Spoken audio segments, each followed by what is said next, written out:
કેમ છો વિદ્યાર્થી મિત્રો? તો ફરીથી આજે આપણે એક નવો વિડિયો લઈને આવી ગયા છે કે ડાયરેક્ટ ઇનડાયરેક્ટ સ્પીચ છે એનો જે સિરીઝ ચાલુ છે એનો જે નવો લેક્ચર એટલે કે જે અત્યારે આજ્ઞાત વાક્યો આપણે ભણી રહ્યા છીએ કે એમાં પણ જે લેટ વાળા વાક્ય આવે છે, લેટ વાળા અને લેટ્સ વાળા વાક્ય, એ પણ એક પ્રકારનો આજ્ઞાત વાક્યનો એક પ્રકાર છે કે જ્યારે આપણે કોઈ પણ વ્યક્તિ પાસે પરવાનગી લેવાની હોય તો પ્રિન્સિપાલ હોય, આપણા મમ્મી પપ્પા હોય, જ્યારે પરવાનગી લેવાની હોય તો એ પ્રકારના વાક્ય પણ મોટા ભાગે આજ્ઞાત જોવા મળે. તો આ પ્રકારના વાક્યમાં કેવા પ્રકારની વાક્ય રચના આવે છે, સંયોજક તરીકે શું આવે છે અને કેવા કેવા પ્રકારના ફેરફાર કરવાના છે એ આજે આપણે આ વિડીયોમાં સમજીશું. Direct indirect speech, imperative sentence, let વાળા રજા કે પરવાનગી માંગતા વાક્યો. કોઈ પણ વ્યક્તિ પાસે રજા કે પરવાનગી માંગીએ ત્યારે તે વાક્ય સામાન્ય રીતે આજ્ઞાત વાક્ય હોય છે. આપણે જે દાખલા તરીકે આપણે કહીએ છીએ કોઈ ભાઈ મારે આજે જવું છે, આપણા મમ્મી પપ્પાને પૂછતા હોય આપણે કે ભાઈ મેળામાં મારે જવું છે, બજારમાં જવું છે, મોટા ભાગના હોય તો એનું જે વાક્યનો પ્રકાર કેવો આજ્ઞાત વાક્ય, પરવાનગી માંગો કે મને જવા દો, હું બહાર જાઉં, એ બધા વાક્યો છે. આ પ્રકારના વાક્યોમાં રિપોર્ટિંગ સ્પીચની રચના લેટથી બનાવવામાં આવે છે. હવે દાખલા તરીકે આપણે ઓળખવાનું કેવું કે જ્યારે રિપોર્ટિંગ સ્પીચ આપ્યું એમાં લેટ વાળું વાક્ય હોય, બે પ્રકારના વાક્યો હશે, લેટ વાળા પણ, એ પણ ખાસ યાદ રાખજો. આ પ્રકારનું વાક્ય એટલે કે ખાલી લેટ લખેલું, અને બીજા પ્રકારના વાક્ય આવશે લેટ્સ વાળા વાક્ય હશે અથવા લેટસ વાળા વાક્ય હશે. આ પ્રકારનું વાક્ય એટલે ખાલી તમે રિપોર્ટિંગ સ્પીચમાં લેટ વાળું વાક્ય હોય ને ઓળખવાની. લેટને બદલે ક્યારેક અલાઉ, પરમિટ જેવી વિશિષ્ટ ક્રિયાપદોના ઉપયોગથી પણ રિપોર્ટેડ સ્પીચની વાક્ય રચના બનાવી શકે છે. હવે હું તમને આજે શીખવાડીશ લેટ વાળું વાક્ય કેવી રીતે શીખવાનું એ પણ છે, પણ આના વાક્યને બીજી અઘરી રીતે એટલે કે તમે અલાઉ છે, પરમિટ છે, આ બધા શબ્દોને પણ તમે ઉપયોગ કરીને પણ વાક્ય બનાવી શકો છો. પણ એ રીત અઘરી છે, સહેલામાં સહેલી રીત ખાલી લેટ વાળી વાક્ય છે. હું તમને આજે કઈ રીતે સહેલી રીતે તમને ડાયરેક્ટ ઇનડાયરેક્ટમાં આજ્ઞાત વાક્ય છે લેટ વાળા આવે છે કેવી રીતે તમારે એને ઇનડાયરેક્ટ સ્પીચમાં ફેરવાય એ તમને સમજાવીશ. આ પ્રકારના રિપોર્ટિંગ સ્પીચનું ઇનડાયરેક્ટ સ્પીચમાં રૂપાંતર કરતી વખતે રિપોર્ટિંગ વર્ગ તરીકે requested, ask, suggested, propose, told મુકાય છે. રિપોર્ટિંગ દાખલા તરીકે જે રિપોર્ટિંગ વર્ગ જ્યારે ઇનડાયરેક્ટ ડાયરેક્ટ સ્પીચમાં સેડ આપ્યું હોય તો સેડનું જ્યારે ઇનડાયરેક્ટ સ્પીચમાં તમે રિપોર્ટિંગ ફેરવો ત્યારે સામાન્ય રીતે ask, suggested, propose, told, requested આવા પ્રકારના શબ્દોનો આપણે ઉપયોગ કરવાનો છે. સંયોજક તરીકે આજ્ઞાત વાક્યોની જેમ જ હકાર હોય તો ટુ અને નકાર હોય તો નોટ ટુ નો ઉપયોગ કરવાનો. આ પ્રકારના જે લેટ વાક્ય છે, લેટ વાળા વાક્ય છે, એનો સંયોજક તરીકે તમારે શું જે રીતે હકાર અને નકાર જે આજ્ઞાત વાક્યમાં હોય, હકાર હોય તો ટુ તરીકે જોડવાનું છે, નકાર વાક્ય હોય તો નોટ ટુ થી જોડવાનું છે. આની વાક્ય રચના કેવી હોઈ શકે કે બોલનાર આવે સૌથી પહેલા, પછી રિપોર્ટિંગ વર્ગ તરીકે રિક્વેસ્ટેડ આવે, આસ્ક્ડ આવે, ટોલ્ડ આવે, પ્રપોઝડ આવે, સજેસ્ટેડ આવે. સાંભળનાર આવે પછી સંયોજક તરીકે હકાર હોય તો ટુ આવે, નકાર હોય તો નોટ ટુ આવે. પછી લેટ વાળું આવે પછી નામ, સર્વનામ, પછી મૂળ ક્રિયાપદ હોય અને અન્ય શબ્દો. ખાસ કરીને ગમે ત્યારે કોઈ પણ ટોપિક હોય કે વાક્ય રચના છે, વાક્ય રચના તમારે યાદ રાખી લેવાની છે. જો વાક્ય રચના આવડશે તો તમારા મગજમાં તરત ખબર પડી જશે કે આવા પ્રકારનું વાક્ય આપણે કેવી રીતે ફેરવવાનું છે ડાયરેક્ટ સ્પીચનું ઇનડાયરેક્ટ સ્પીચ. હવે જે વાક્ય આપ્યા છે ખાસ કરીને ક્યાંય ગ્રામરમાં એક એવો નવો નિયમ આવ્યો નથી, પણ જે રીતે હું સમજુ છું લેટ વાળા જે વાક્ય આવે છે મોટા ભાગે કેવું હોય છે કે રિપોર્ટિંગ સ્પીચમાં જે વાક્ય આપેલું હોય એ વાક્યમાં જે બોલનાર અને સાંભળનાર બંનેનો સમાવેશ ન થતો, તો આવી રીતે જે આપણે આજ્ઞાતથી ટુ વાળે જોડીએ છીએ એ રીતે જોડવાનું હોય. અને લેટેસ્ટ વાળો આપણે બીજા વિડીયોમાં કરશું, એમાં જે બોલનાર અને સાંભળનાર બંનેનો ઉપયોગ થતો, બંનેનો સમાવેશ થતો હોય તો એને જોડવા માટે અલગ પ્રક્રિયા છે, એમાં રિપોર્ટિંગ વર્ગ તરીકે અલગ આવે છે, એ આપણે નેક્સ્ટ વિડીયોમાં જોઈશું. તો આપણે એમાં ખાસ કરીને એ જોવાનું કે બોલનાર અને સાંભળનાર છે બંનેનો સમાવેશ થાય છે. આ કોઈ 100% એ સાચી રીત નથી, પણ અત્યાર સુધીના મેં જેટલા મારા અનુભવથી વાક્ય જોયા છે એમાં બધી આ ટ્રીક એમાં ઉપયોગી થઈ શકે છે. એની વાક્ય રચના આપણે જોઈએ છીએ તો Eric said to his mother, Eric છે એના મમ્મીને કહે છે કે Eric said to his mother let me play an hour, કે મમ્મી મને 1 કલાક સુધી રમવા દે. તો જે મેં તમને કીધું શોર્ટ ટ્રીક કીધી છે તો કે એરિક પોતા મમ્મીની પાસે પરવાનગી માંગે છે કે મને 1 કલાક માટે રમવા દે. રમવાનું કાર્ય કોણ કરે છે? એરિક પોતે કરે છે, એના મમ્મી કરતા નથી. એટલે બોલનાર અને સાંભળનારમાં બંનેનો સમાવેશ થતા નથી, કારણ કે એરિક પોતે ખાલી 1 કલાક રમવા માટે જાય છે. તો આપણે આમાં એવું કહીએ દાખલા કે આસ્ક લઈ ગઈ, રિક્વેસ્ટ કરી શકીએ, આસ્ક કરી શકીએ, ટોલ્ડ મૂકી શકીએ, કારણ કે એને તો એરિક બોલનાર તરીકે એરિક આવી ગયો. પછી સેડ ટુ આપણે રિક્વેસ્ટ કરી શકીએ, આસ્ક લઈ શકીએ, આસ્ક એટલે પૂછવું, પણ આ આસ્ક કયું છે? પ્રશ્નાર્થ વાળું આસ્ક નથી. આસ્ક એટલે ખાલી આનો સામાન્ય મતલબ એવો થાય છે કે આસ્ક એટલે પૂછવું, ટોલ્ડ એટલે કહેવું. આસ્ક એટલે તમને ખબર છે પૂછવું, આપણે એનો સામાન્ય અર્થમાં આપણે આને લેવાનું છે. હિઝ મધર, તેની મમ્મીને ટુ લેટ, જો સંયોજક તરીકે હકાર વાક્ય એટલે ટુ લેટ. એમ કેમ આવ્યું? કારણ કે મી છે, મી પહેલા પુરુષના સર્વનામ છે, પહેલા પુરુષના સર્વનામ બોલનાર પ્રમાણે પડે, બોલનાર એલિક છે, છોકરો છે, એટલે હિમ આવ્યું. પ્લે એને હવે હિમ પ્લે પેન. હવે જવાબ બની ગયો કે એરિક રિક્વેસ્ટેડ આવી શકે, આસ્ક્ડ આવી શકે, ટોલ્ડ આવી શકે his mother to let him play an અવર.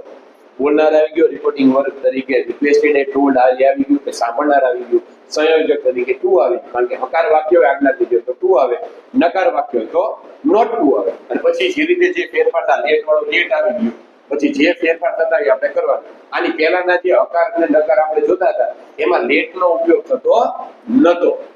પછી બીજું છે the principal said to mister Shah.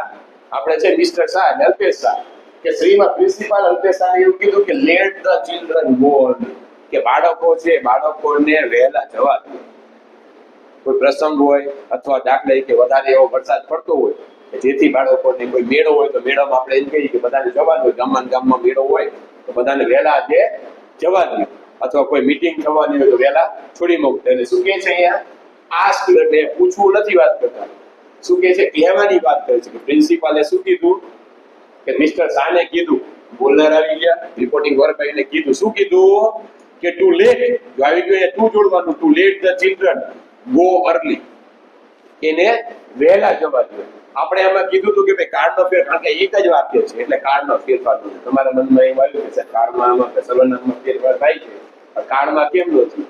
એક જ વાક્ય આપ્યું હોય છે ત્યારે સામાન્ય રીતે કાળમાં ફેરફાર થતો નથી. ડબલ એવું મોટું વાક્ય આપ્યું હોય છે ત્યારે બીજે જે વાક્ય હોય છે બીજા વાક્યમાં કાળમાં ફેરફાર થાય છે. પછી the mother said to his son, કે મધરે એના દીકરાને શું કીધું? કે ડોન્ટ લેટ હિમ ડિસ્ટર્બ, તેને તું ડિસ્ટર્બ કરીશ નહીં. ભાઈ આવી ગયું the mother told his son. જો ફરીથી નકાર છે તો not to let him. Him કેમ આવ્યું? કારણ કે ત્રીજા પુરુષના સર્વનામ છે, ત્રીજા પુરુષના સર્વનામમાં કોઈ પણ જાતનો ફેરફાર થાય નહીં, હિમ ડિસ્ટર્બ. ટોલ્ડ કેમ આવ્યું? કારણ કે મમ્મી છે એના દીકરાને કહે છે, તો મમ્મી એના દીકરાને એમ કીધું કે ભાઈ તેને તું ડિસ્ટર્બ કરીશ નહીં. તો mother told his son don't let, એટલે ડોન્ટ નું શું કર્યું? પણ નોટ ટુ કર્યું. લેટ વાળું વાક્ય છે એટલે not to let him disturb. હિમનું કેમ ન થયું? કારણ કે ત્રીજા પુરુષના સર્વનામ છે એમાં પણ જાતનો ફેરફાર થાય. એટલે જ્યારે રિપોર્ટિંગ એટલે ડબલ યુનિટ કમમ લેટ વાળું વાક્ય આવે ત્યારે આ પ્રકારની વાક્ય રચના સમજો. આના પછીના આપણે વિડીયોમાં એમાં લેટસ વાળું વાક્ય આવે અથવા લેટસ આવે, આવા પણ વાક્ય આવશે રિપોર્ટિંગ સ્પીચમાં. તો એને અલગ રીતે કરવાનું. અને ટૂંકી રીતમાં સમજવાની વસ્તુ શું છે કે ભાઈ જ્યારે આ રિપોર્ટિંગ જે સ્પીચ આપેલી છે, અહીંયા આપેલી છે રિપોર્ટિંગ સ્પીચમાં બોલનાર અને સાંભળનાર, એ સાંભળનાર છે અને બોલનાર છે બંનેનો સમાવેશ થતો હોય તો અલગ વાક્ય રચના આવે. બંનેનો સમાવેશ ન થતો હોય સામાન્ય રીતે તો એને જોડવા માટે ટુ અને નોટ ટુ વાળું યાદ રાખવાનું. આ ટૂંકી રીત છે. દાખલા તરીકે એમ કીધું કે ડોન્ટ લેટ હિમ ડિસ્ટર્બ, કે એને તું ડિસ્ટર્બ કરીશ નહીં. તો એ મમ્મી પોતે ડિસ્ટર્બ નથી કરતા, પણ આ જે છોકરો છે એ પોતે ડિસ્ટર્બ કરે, એકનો સમાવેશ થાય, એવું યાદ રાખવાનું. પછી આ તમે જુઓ કે late the children go early, કે બાળકોને જવા દો, એ તો અલગ જ વાક્ય છે. પછી આમાં એક શું કીધું કે let me play an hour, કે ખાલી 1 કલાક સુધી મને રમવા દો. તો એરિક પોતે કે છે એમાં એના મમ્મીનો કોઈ સમાવેશ થતો નથી. એક જ ખાલી બોલનાર કે સાંભળનાર બંનેમાંથી એકનો સમાવેશ થાય. તો આવા વાક્યો જ્યારે આજ્ઞાત હોય તેને ટુ તરીકે જોડી લેવાના. આવા લેટ વાળા એને ટુ થી જોડવાના. કારણ કે કેટલી વખત છોકરાઓ કન્ફ્યુઝ થઈ જાય કે લેટ વાળું આ વાક્ય છે, લેટ્સ વાળું ના. તો એમાં જે વાક્ય રચનામાં એને ફેરફાર કરે તરત જ બીજી રીતે જોડી દે. તો એનું સાદી રીતે યાદ રાખવા માટેની આ શોર્ટ ટ્રીક છે. હવે બીજો, the teacher said to Pooja let your friend borrow the book. Borrow એટલે કોકની પાસેથી આપણે જે બોરો એટલે શું કે let your friend borrow the book. Borrow એટલે આપણે કોઈને વસ્તુ આપવું. લેન્ડ એટલે કોઈને ઉછીનું લઈ લેવું. બોરો એટલે આપણે કોઈમાં ઉછીનું લઈ શકીએ, આપવાનું, ઉછીનું આપવાનું, એટલે બોરો કહેવાય. બોરો મની એટલે આપણે કોઈ વ્યક્તિને ઉછીના પૈસા આપતા હોય ને બોરો કહેવાય. લેન્ડ એટલે શું? આપણે કોઈ વ્યક્તિ પાસેથી ઉછીના પૈસા લેતા હોય ને લેન્ડ કહેવાય. તો શું કહે છે? ધ ટીચર, અહીંયા ટોલ્ડ લખી શકીએ કે ટોલ્ડ, શિક્ષકે કીધું. ધ ટીચર ટોલ્ડ ટોલ્ડ પૂજા, કારણ કે સાદું વાક્ય છે, હકાર વાક્ય છે, એટલે ટુ લેટ. યોર છે, યોર જે સાંભળનાર પ્રમાણ બીજા પુરુષના સર્વનામ સાંભળનાર પ્રમાણ હોય, સાંભળનાર એ પૂજા છે, પૂજા છોકરી. To let her friend borrow the book. The teacher told Pooja to let her friend borrow the book. કે તારા ફ્રેન્ડ ને કહેજે કે મારી પાસેથી ઊંચીની બુક જોતી હોય તો લઈ જાય. વાક્યને એવું કહે છે કે શિક્ષક પૂજાને કહે છે કે તારો મિત્ર છે એને કદાચ બુકની જરૂર પડે ને મારી પાસેથી લેવી હોય તો લઈ જાય. પછી બીજું શું છે? Mother said to Daksha let the cat inside the house. કે જે બિલાડી છે, બિલાડીને વરસાદ બહાર આવે છે, કદાચ એવું વાક્ય હોય છે કે એને ઘરમાં લઈ લે. આજ્ઞા જ આપે છે, આજ્ઞા આપે છે કે બિલાડી છે, બિલાડીને તું ઘરમાં લઈ લે. એટલું કોઈ આમાં કોઈ સંપૂર્ણ ગુજરાતી થતું નથી. આનું ગુજરાતી શું કહે છે? મમ્મી એને સૂચના આપી કે તું બિલાડીને ઘરમાં લઈ લે. ધ મધર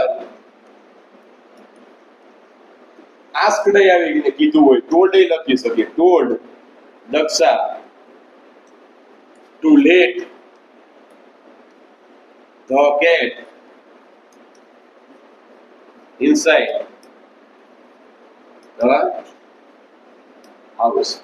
કે મમ્મીએ દક્ષાને કીધું કે બિલાડી છે, બિલાડીને તું ઘરમાં લઈ લે. બોલનાર આવી ગયું રિપોર્ટિંગ વર્ક તરીકે આસ્ક કે ટોલ્ડ લખી શકો.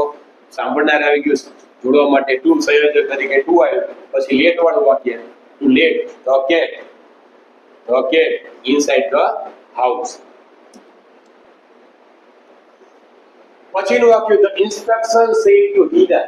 ઇન્સ્ટ્રક્શન એટલે કે સૂચના આપવાવાળા. Instructor let your sister help you. કે તારી બેનને મદદ કરવા દે. ગમે દાખલા તરીકે આપણે કહેતા હોય કે તારી late your sister help you, એટલે તારી બેનને મદદ કરવા. હેલ્પ યુ એટલે તને મદદ કરવા દે, એવું કહે છે. લેટ વાળું વાક્ય તો શું થઈ ગયા? ખાલી ઉપયોગ થાય શબ્દનો, પણ આજ્ઞા તો જોઈ કે આપણે કોક આપને એમ સૂચના આપે કે તારી બેનને તને મદદ કરવા દે, એની બેન બેઠી હોય શાંતિ, આપણે ખબર પડી જાય. આસ્ક નહીં લખી શકીએ, ટોલ્ડ લખે. The instructor told Hina to let your છે, બીજા પુરુષના સર્વનામ, બીજા પુરુષના સર્વનામ સાંભળનાર પ્રમાણે પડે. સાંભળનારી હિના છે, છોકરી છે. To let her sister help. You પાછું છે હેલ્પ, પછી એ હર છે, હેલ્પ હર. કારણ કે શી હર હરસેલ્ફ, બધામાં હર જ આવે, એમાં કોઈ બીજું સી હર્સ અને હરસેલ્ફ. જે પ્રોબ્લેમ થાય છે હીમાં થાય છે કે હી, હિઝ, હિમ, હિમસેલ્ફ નહીં બનવું. કારણ કે હિમ ક્યાં મૂકવું ને હિઝ ક્યાં મૂકવું. છોકરીઓનું જે આવે છે એમાં તો સરળતા છે કે સી પછી હર જ આવે છે. હર્ષ ક્યારે? જ્યારે ભાર વાચક હોય ત્યારે જ આવે છે.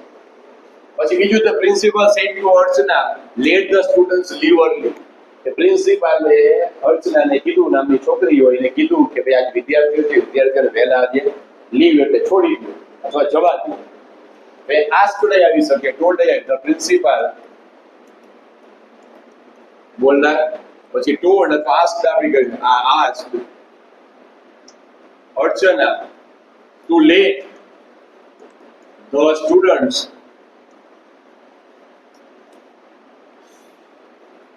Leave early. એ રીતે આપણે તો આસ્ક લખી શકો, ટોલ્ડ લખી શકો, સજેસ્ટેડ લખ્યું, પણ આસ્ક અને ટોલ્ડ સારું લાગે. કે પ્રિન્સિપાલ રિપોર્ટિંગ વર્ક બોલનાર, પછી રિપોર્ટિંગ વર્ક તરીકે આસ્ક સાંભળનાર રચના, સંયોજક તરીકે ટુ, પછી એમને લેટ થી ધ સ્ટુડન્ટ લીવ અર્લી. એમને ખાલી આપણે ટુ થી જે રીતે આજ્ઞાત વાક્ય બને છે એ રીતે જોડી દીધું. પછી છે the coach said to Chhaya let them rest for an while. કે કોચે છાયાને કીધું કે જે બધા ખેલાડીઓ છે ને થોડો સમય સુધી એને આરામ કરવા દો. ફોર એ while એટલે થોડા સમય સુધી. તો આપણે આજ્ઞાત વાક્ય છે કે કોચ એમ કે થોડીક વાર આરામ કરો, જતા રહો, પાણી પી આવો. આ પ્રકારના સ્પેશિયલ જે લેટ વાળા જે કેવા છે આજ્ઞાત વાક્ય છે. તો શું આવે? ધ કોચ ટોલ્ડ છાયા, બોલનાર રિપોર્ટિંગ વર્ક તરીકે ટોલ્ડ છાયા, પછી સંયોજક તરીકે ટુ લેટ ધ્યાન આવ્યું. જો આપણે ધ્યાન ત્રીજા પુરુષના સર્વનામ છે, ઈસી ઇટ નું ધ્યેય થાય છે. They them their themselves. તો ત્રીજા પુરુષના સર્વનામ છે, ત્રીજા પુરુષના સર્વનામમાં કોઈ દિવસ કોઈ પણ જાતનો ફેરફાર થાય નહીં. To let them rest for a while. પછી છે તો ફાધર સેડ ટુ અંજલિ, પપ્પાએ અંજલિને શું કીધું? Late your brother watch the cartoon. કે પપ્પાએ અંજલિ નામની છોકરી છે એને એમ કીધું કે તારા ભાઈને કાર્ટૂન જોવા દે. આપણે એક પ્રકારનું આજ્ઞાત વાક્ય જ છીએ. આપણે બેઠા બેઠા સિરિયલ જોતા હોય, અંજલિ સિરિયલ જોતી કદાચ પપ્પાએ જોયું હોય તો શું કે તારા ભાઈને કાર્ટૂન જોવા દે. તો શું the father told Anjali to let your આઈ ફરજી. બીજા પુરુષના સર્વનામ સાંભળનાર પ્રમાણે કરે. સાંભળનાર અંજલિ છે એટલે છોકરી છે. હર બ્રધર વોચ ધ કાર્ટૂન. કે પપ્પાએ અંજલિને કીધું કે તારા ભાઈને કાર્ટૂન જોવા દે. બોલનાર આવી ગયો, રિપોર્ટિંગ વાળું ટોલ્ડ પછી સાંભળનાર પછી સંયોજક તરીકે ટુ અને પછી જે ફેરફાર થતા હોય. તો manager said to Dharam late the team discuss the plan. કે મેનેજરે ધરમને કીધું કે જે ટીમ છે આખી ટીમને પ્લાન ડિસ્કસ કરવા. સામાન્ય રીતે હજી કહી દઉં છું કે જ્યારે રિપોર્ટિંગ સ્પીચ આપી છે અને રિપોર્ટિંગ સ્પીચ કહેવાય આપી છે એમાં વાક્યનું ગુજરાતી કરો એટલે બોલનાર અને સાંભળનાર બંનેનો સમાવેશ થતો હોય. એકનો જ સમાવેશ થાય એટલે આપણે એને સંયોજક તરીકે ટુ આવશે. અને પછીના વાક્યમાં એમાં શું આવે છે? પ્રપોઝ ની ભેટ કરી અને ધે શૂટથી આપણે બહારથી લાવવાનું. એના પછીના વાક્ય રચનામાં આપણે શીખવાડશું એટલે એમાં કન્ફ્યુઝ ન થઈ જવું. તો manager told Dharam to let the team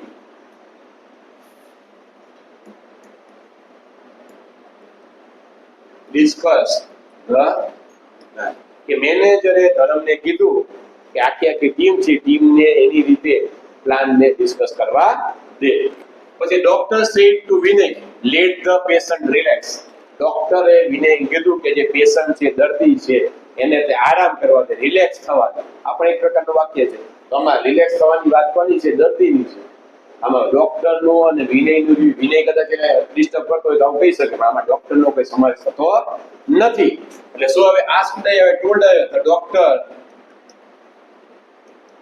told Vinay to let the patient relax. કેટલાને એ પ્રશ્ન થયો કે સાહેબ તમે ઉપરનો જે નિયમ પ્રપોઝ લખ્યું, સજેસ્ટેડ લખ્યું, આ બધા તમે લખી શકો છો. હું અહીંયા ઉપયોગ કરતો નથી એનો મતલબ એમ નહીં, તમે તમારી રીતે વાક્ય કેવી રીતે સમજો. કારણ કે આજ્ઞાત વાક્યમાં આપણે કીધું છે કે કેવા પ્રકારનો વાક્યનો ભાવ છે એ પ્રમાણે તમે ટોલ્ડની જગ્યાએ એડવાઇસ લખી શકો. વાક્ય ખોટું પડે નહીં. પણ આમાં એડવાઇસ નથી કે ડોક્ટરે એને કીધું છે. એડવાઇસ નથી. એડવાઇસ તો ક્યારે આવે કે દવા લઈ લે છે, બહાર નીકળતો નહીં, આરામ કરજે. પણ અહીંયા તો વિનયની વાત કરે છે, આ પેશન્ટને નથી કરતા. એટલે આપણે એડવાઇસ બોલે. આને પછીના આની પહેલાના જે હકાર ને નકાર આજ્ઞાત વાક્ય હતા એમાં આપણે રિપોર્ટિંગ વર્ક તરીકે ડોક્ટર વાળું આવે તો આપણે એડવાઇસ લખતા. કેટલાયના મનમાં એવો પ્રશ્ન થાય કે સાહેબ અહીંયા કેમ તમે ટૂર લખ્યું? પણ એ જે હતું એ વાક્ય ડોક્ટર એ કોને સલાહ આપતા હતા? જે પેશન્ટ પોતે હોય એને સલાહ આપતા. અહીંયા તો આ વિનય છે, વિનયને કહે છે કે ભાઈ તું પેશન્ટ છે ને રિલેક્સ થવા દે ને ડિસ્ટર્બ કરવા તો એને આરામ કરવા દે. એ પેશન્ટને કઈ નથી કહેતા એટલે આપણે એડવાઇસ નથી આપતા. આને કહે છે કે ભાઈ તું એને હેરાન કરી. તો guide said to Marmik let the children walk slowly. કે ગાઈડે માર્મિકને કીધું કે જે બાળકો છે બાળકોને ધીમે ધીમે હાલવા દે, એને ઝડપથી ઉતાવળ ન કરે, કારણ કે બાળકો એ પડી જાય. ગાઈડ એટલે આપણે ગમે આ સારી જગ્યાએ જોવા ગયા હોય સાસુ એની વાત કરીએ તો ગાઈડે એને શું કીધું માર્મિકને કે જે બાળકો છે કે બાળકોને શાંતિથી ધીમે ધીમે ચાલવા દે. તો ગાઈડ બોલનાર તરીકે told માર્મિક ટુ લેટ, સંયોજક તરીકે to let the children walk slowly. કે ગાઈડે માર્મિક રિપોર્ટિંગ વર્ક તરીકે ટોલ્ડ માર્મિક, પછી સંયોજક તરીકે ટુ, અને પછી જે રીતે આપણે જોડતા આજ્ઞા આપણે જોડીએ છીએ. પછી the boss said to Eric let her speak first. Boss છે એરિકને કીધું કે પહેલા જે સી હર લખ્યું છે એટલે કોઈ છોકરી છે કે છોકરીને તું પહેલા બોલવા દે. કેટલી વાર આપણે ખબર છે ક્લાસમાં કેટલાય વાતુડિયા કોઈ પ્રશ્ન બીજાને પૂછે અને જવાબ બીજો આપે, બેનપણી હોય ભાઈબંધ હોય તો તરત જ એરિકને શું કહે છે કે ભાઈ તું એ છોકરી છે, છોકરીને પહેલા બોલવા દે, તું વચ્ચે વચ્ચે બોલ ન કરે. અહીંયા હર લખ્યું છે અને એની બેન પણ હોઈ શકે, ગમે એ હોઈ શકે. તો the boss told Eric to let હરનું કઈ કરવાનું નથી, કારણ કે ત્રીજા પુરુષના સર્વનામ છે. ત્રીજા પુરુષના સર્વનામમાં કોઈ દિવસ ક્યાંય ફેરફાર થાય નહીં. He it અને તે to let her speak first.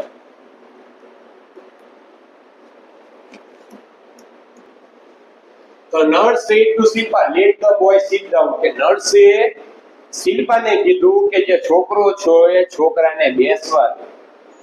હવે આપણે દવાખાનામાં ક્યાંક ગયા હોય અને કોઈ જગ્યા હોય આપણે બેસી ગયા, જે પેશન્ટ હોય ઊભો હોય એટલે તમે જો એની વાત કરે તો નર્સને શું કેવું કે the nurse told Shilpa to let the boy sit down. એવું પણ બની શકે, આમાં કદાચ એવું હોઈ શકે, કદાચ તપાસ કરવા ગયા નર્સ ભાઈ કહેવાય એને શું થયું તો નર્સ તરત જ કે પહેલા એને શાંતિથી બેસાડી દીધું, પછી હું ચેક કરી. બોલનાર આવી ગયો, રિપોર્ટિંગ વર્ગ તરીકે ટોલ આવી ગયું, સાંભળનાર આવી ગયો, સંયોજક તરીકે ટોલ, તો પછી એમાં કોઈ પણ જાતનો ફેરફાર કરવાનો આવતો નથી. કારણ કે આજ્ઞાત વાક્યમાં કેટલી વાર ફેરફાર થાય છે, કેટલી વાર ફેરફાર થતો નથી. પછી તો ફ્રેન્ડ સેડ ટુ રાધિકા, મિત્રોએ એક રાધિકાને કીધું કે let's go for A walk, કે ચાલો આપણે બંને ચાલવા જઈએ. રાધિકા જાડી કદાચ છોકરી હોય, બધા ખા ખા ગઈ, જાડી હોય તો કદાચ હાલવાનું કીધું હોય તો શું કે મિત્રએ શું કીધું તો friend told Radhika to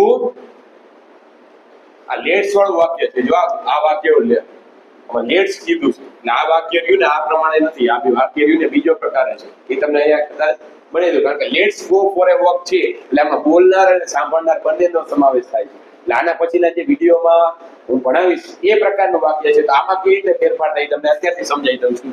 the friend suggested Radhika that they should go for a walk.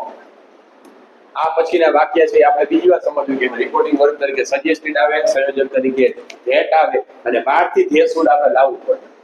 Let's વાળા વાક્ય યાદ રાખજો, લેટ્સ વાળા અને લેટસ વાળા વાક્ય હોય જ્યારે રિપોર્ટિંગ સ્પીચમાં ત્યારે બહારથી આપણે સંયોજક તરીકેમાં ધેટનો ઉપયોગ થાય ને બહારથી આપણે ધે શુડ આપણે ઉપયોગ કરવાનો. આ જે નેક્સ્ટ ટોપિકમાં આપણે સમજવાનું વાક્ય રચના શું આ તો અહીંયા પ્રિન્ટિંગ મિસ્ટેક તરીકે આવી ગયું છે, આપણે સમજાવી દીધું છે. ધ ફ્રેન્ડ સજેસ્ટેડ એને કીધું, પ્રપોઝડ આવે, રિક્વેસ્ટેડ આવે, ગમે છે, પણ રિક્વેસ્ટેડ સામાન્ય રીતે ક્યારે આવે પ્લીઝ લઈ ગયું કે મિત્રએ રાધિકાને કીધું કે ચાલ આપણે બંને ચાલવા જઈએ. તો ચાલવા જવામાં આ ફ્રેન્ડ નો રાધિકા બંનેનો સમાવેશ થાય છે. એટલા માટે ભેટ કરી ધે સુડાડો આવી રીતે વાક્ય રચના બનાવી શકે બનાવવાની. હવે બીજું વાક્ય જે હું તમને સમજાવું છું, આની પહેલા કીધું કે અલાઉ ને પરમિટેડ, એ પ્રકારનું પણ નાઉન ક્લોઝ રીતે પણ તમે આ વાક્યને બનાવી શકો. તો નાઉન ક્લોઝ રીતે કેવી રીતે બનાવવું છે અઘરી રીત છે, તમને શીખવાડી દઉં છતાં પણ આની વાત છે. The nurse told Shilpa yes the nurse told Shilpa that they should be allowed to let the boy sit down. આવું વાક્ય બને. should be કરવું પડે, પછી allowed કરવું પડે, પણ to let the boy sit inside. આને નાઉન ક્લોઝ કહેવાય. આના વાક્યને નાઉન ક્લોઝ કહેવાય. allowed ની જગ્યાએ તમે permitted લખી શકો, permitted. આપણે ઉપરના વાક્યમાં જ્યારે સમજ્યા કે કેટલી વખત લેટ નું બી અલાઉ કરવું પડે, બરોબર. આ રીતે પણ સહેલામાં સહેલી રીત કઈ છે જે આપણે શીખાઈએ, આવી રીતે આપણે બને. કારણ કે જેમ લાંબુ વાક્ય બને એમ પ્રોબ્લેમ થાય. આ તો તમને શું એમ ન થાય કે ભાઈ બીજી રીત સાહેબ આપણે શીખવાડી એના માટે. આ રીતે પણ બધા વાક્ય તમે બનાવી શકો, પણ આપણે ઈઝી રીતે જ કરાય આવી રીતે. The boss told Abby to let her speak first. બાકી આવું they should be એવું બધું કરી પછી ક્રિયાપદનું ત્રીજું રૂપ ને એવું બધું કરવું એની કરતા ટુ વડે જોડી દેવાય આજ્ઞાત વાક્ય. નકાર હોય તો નોટ ટુ તરીકે જોડી દેવાય. હવે જે આજનો જે આપણે ટોપિક ચલાવ્યો છે એના બધા વાક્ય છે એ તમારે એક્સરસાઇઝ માટે પ્રેક્ટિસ માટે કરવાનું છે. કારણ કે આજ્ઞાત વાક્ય તો આપણે ચાલી જ ગયા છે, ચાલે છે અકાર ને નકાર. પણ આજનો જે ટોપિક છે એ અલગ ટોપિક છે, કારણ કે લેટ વાળા વાક્ય છે. સામાન્ય રીતે હજી ફરીથી કહી દઉં છું કે એમાં બોલનારા અને સાંભળનારનો સમાવેશ થતો હોય તો તે વાળું જે વાક્ય છેલ્લું શીખવાડે, પણ ન થતો હોય તો સામાન્ય રીતે આ જ પ્રકારની વાક્ય રચના આવે છે. આ બધા વાક્ય છે, વાક્યને તમારે સમજવાના છે અને પછી યોગ્ય બધા ફેરફાર કરવાના છે. બે વાક્ય જ્યારે રિપોર્ટિંગ સ્પીચમાં બે વાક્ય હોય તો જ બીજા વાક્યમાં જે કાળનો ફેરફાર થાય છે. સામાન્ય રીતે પરીક્ષામાં કે ગમે તમે જો તો કે આજ્ઞાત વાક્ય હંમેશા ટૂંકું જ હોય. કારણ કે તમને ખબર છે કોક આપને આજ્ઞા આપે તો ટૂંકી જાય, ઊભો થા, જતો રહે, સુઈ જાય કે એમાં મોટે માટે લાંબુ કદી ભાષણ કરે નહીં. કોક જ એવું વાક્ય હોય કે જેમાં લાંબુ ભાષણ હોય, બાકી ટૂંકું વાક્ય જોઈએ. ટૂંકું વાક્ય હોય તો એમાં જે સંયોજક તરીકે હંમેશા ટુ આવે. આ બધા જે વાક્ય છે એ વાક્યને તમારે સમજવાના છે અને સમજી પછી પોતે મહાવરા માટે આ બધાને ઇનડાયરેક્ટ સ્પીચમાં ફેરવવાના છે. છતાં પણ કોઈ પણ જાતનો આમાં પ્રશ્ન રહે, આમાં જો આ લેટ્સ વાળું વાક્ય આવ્યું છે, આને જે આ વાક્ય આવી ગયું છે પ્રિન્ટિંગ મિસ્ટેક તરીકે, તો આને પણ આ વાક્ય પણ તમને શીખવાડી દીધું છે. છતાં પણ આપણે જોઈ લેવાનું let's meet at the cafe, તો આમાં ફ્રેન્ડ અને છાયા બંનેનો સમાવેશ થાય છે. તો જે છેલ્લું વાક્ય શીખવાડ્યું એ પ્રમાણે પડશે. છતાં પણ ન આવડે તો આ પ્રકારના વાક્ય છે એને બાકી રાખવાના. એ નેક્સ્ટ ટોપિકમાં આપણે આ જે આખું ટોપિક જ આ પ્રમાણે હશે, લેટ્સ અને લેટેસ્ટ અર્થમાં વાક્ય રચના શું આવે, એમાં કેવા પ્રકારનું શું હોય એ પણ આપણે સમજીશું. તો આ પ્રકારના વાક્ય છે એને તમે મહાવરો કરતા ને આ ટોપિકમાંથી એને દૂર કરી નાખજો, કાઢી નાખજો. આ બધા વાક્ય છે, આ બધા વાક્યને તમે મહાવરો કરવાનો છે. કારણ કે મહાવરો કરશો, તમે પ્રેક્ટિસ કરશો તો જ આવડશે. કારણ કે ધીમે ધીમે આપણે હવે ડાયલોગ તરફ જઈ રહ્યા છીએ. આ બધા જ વાક્ય પૂરા થઈ જાય પછી આપણે નાના એવા સરળ ડાયલોગ નાના જે 9મા 10મા ધોરણમાં પૂછાય છે એ શીખીશું. અને હજી એવું લાગે કે કચાશ છે તો આપણે મિક્સ એક્સરસાઇઝ છે, મિક્સ બધા વાક્ય છે એ પણ સમજીશું કે મિક્સ વાક્ય જો તમે આમાં કરશો અને જેટલા તમને વાક્ય વધારે સારી રીતે આવડશે, જેટલી વાક્ય સરળથી આવડશે, એવું તમને ડાયલોગમાં કોઈ પણ જાતનો પ્રોબ્લેમ થશે નહીં. Thank you very much.